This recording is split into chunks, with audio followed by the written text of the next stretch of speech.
xibaar yu wér te wóor ca tàng ba abonnez-vous pour ngeen di mën di jot suñuy vidéo.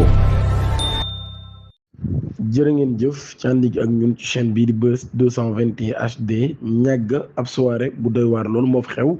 daanaka dafa mujjee sax nekk ab drame ab charretier moom lañ fa faat bakkanam ci loolu yi kon moo tax ñu daan teg loxo Pokola Baldé brigade spéciale de la gendarmerie de ñàgg daan nañ koy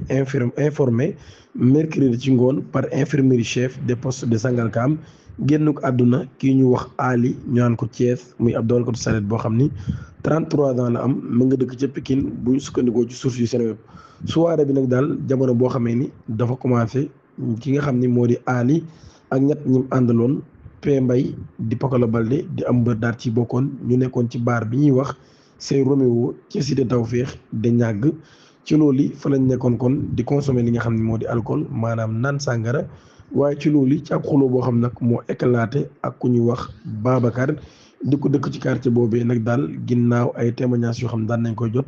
videur bi daan na intervenir ci loolu yi nag daal di restaurer le calme waaye groupe bi ginnaaw ba ñu daal commencé waat di consommer li nga xam ne moo di alcool ci lu amut benn incident jamono bi nga xam ne nag daal dañoo war a départ convaincu que l'affaire était classée ils prennent la route mais à quelques pas des bars maanaam kon bi ñu jëlee yoon nag daal ba dem tuuti weesu li nga xam ne moo di baar bi ci lañ gis ay jeunes yu bëree bëri di leen xaar en embuscade sans suite une attaque violente à coups de pierre Ali ñu daal koy encercler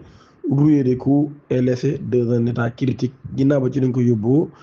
teg ko ci ab saret yóbbu ko ca poste de santé bu ñàgg ginnaaw ba ñu daal koy transféré en urgence au centre de santé de Sangalkam ca foofee fa la daal ñàkkee bakkanam ñeneen ñi mu àndaloon nag daal daan nañ leen place en garde à vue pour nécessité d' enquête mu bokk ci P Mbay ñu naan ko Pokola Baldé mu am 30 ans di am lutteur moom mi dëkk ca Sibi Xotaan ak MDB Sarr 20 ans ak